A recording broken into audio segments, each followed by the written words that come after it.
KKR কিন্তু IPL শুরু হওয়ার আগেই দ্বিতীয় প্রস্তুতি ম্যাচটা খেলে নিল এবং যে প্লেয়ারটার উপর অবশ্যই নজর ছিল ফিল সল্ট, সে কিন্তু ব্রিলিয়ান্ট ব্যাটিং করেছে, রিঙ্কু সিং ভালো ব্যাটিং করেছে, মনীষ পান্ডেও কিন্তু ইমপ্রেসিভ পারফরমেন্স করেছে এবং আইপিএলের সবথেকে দামি প্লেয়ার মিচেল স্টার কিন্তু বল হাতে দুর্দান্ত, ব্যাট হাতেও কিন্তু বেশ কিছু রান করতে দেখা গেছে। তো পুরো ম্যাচ নিয়ে কথা বলবো। আরসিবি কিন্তু তাদের নাম পরিবর্তন করে নিল, তো আরসিবির নাম পরিবর্তন, তাদের জার্সি কীরকম হয়েছে সেই নিয়েও কথা বলবো আমরা এই ভিডিওতে। তাই ভিডিওটা শুরু থেকে শেষ পর্যন্ত দেখার অনুরোধ করলাম। আর ভিডিও ভালো লাগলে ভিডিওতে সকলে একটা করে লাইক করে দিও, আর যারা চ্যানেলে প্রথমবার এসেছো মনে করে চ্যানেলটাকে সাবস্ক্রাইব করে পাশের বেল আইকনটাকে অন করে রেখো, কারণ আইপিএলের সমস্ত লেটেস্ট আপডেট তোমরা সবার আগে এখানে পেয়ে যাবে। তাই অবশ্যই কিন্তু চ্যানেলটাকে সাবস্ক্রাইব করে নিও, ফেসবুক পেজ থেকে ভিডিও দেখলে ফেসবুক পেজটাকে ফলো করে নিও, তাহলে তোমাদের প্রিয় দলের খেলার সমস্ত আপডেট তোমরা এখানে পেয়ে যাবে। তো চলো আর দেরি না করে ভিডিও শুরু করা যাক। প্রথমেই যদি কেকেআরের টিম গোল্ডের ব্যাটিং নিয়ে কথা বলি, তো যে প্লেয়ারটার উপর নজর ছিল সেটা হচ্ছে রঘুবংশী।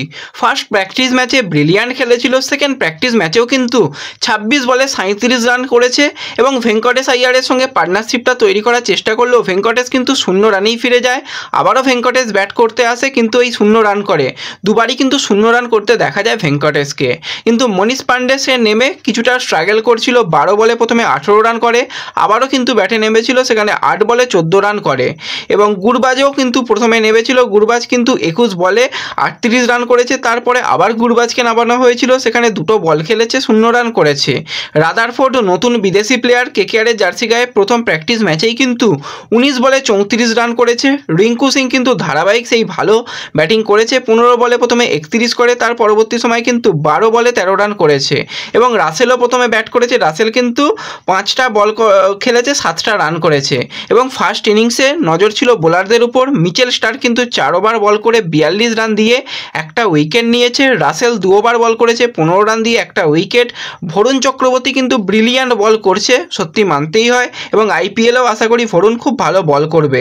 সেখানে বরুণের কাছ থেকে 3 ওভার আমরা দেখতে পাই, 23 রান দিয়ে 2 উইকেট নিয়েছে। অনুকূল রয় 3 ওভারে 12 রান দিয়েছে মাত্র এবং 2 উইকেট নিয়েছে। সাকিবের বলগুলো তো মূলত একদম দারুণ জায়গায় ফেলছে, যেরকম বলগুলো ফেলছে খুব ভালো লাগছে সাকিবের বল। তো সাকিব হোসেন কিন্তু 4 ওভারে 31 রান দিয়েছে এবং 3-3টে উইকেট নিয়েছে। হার্ষিদ রানাও কিন্তু ফার্স্ট ইনিংসে বল করেছিল, তো সেক্ষেত্রে হার্ষিদ রানাও কিন্তু 2 ওভার বল করে 25 রান দিয়ে একটা উইকেট পেয়েছে। তো ওভারঅল কিন্তু দুটো দলই ফার্স্ট ইনিংসে খুব ভালো পারফরমেন্স করেছে, এটা মানতেই হয়। এবং কেকেআর দলে যে আসল ব্যাপারটা দরকার ছিল মশলা, সেটা হচ্ছে নুন কিন্তু দুর্দান্ত খেলছে, অর্থাৎ ফিল সল্ট। প্রথম প্র্যাকটিস ম্যাচে 41 বলে 73 রান করেছিল, 7টা 6 মেরেছিল। দ্বিতীয় প্র্যাকটিস ম্যাচেও কিন্তু 37টা বল খেলেছে, 51 রান করেছে, 6টা 6 মেরেছে। তো দুর্দান্ত ব্যাটিং করছে এবং কেএস ভরতের সঙ্গে কিন্তু বেশ ভালোই কম্বিনেশান জমেছিল, তো কেএস ভরতও কিন্তু বেশ কিছু রান করতে দেখা যায়।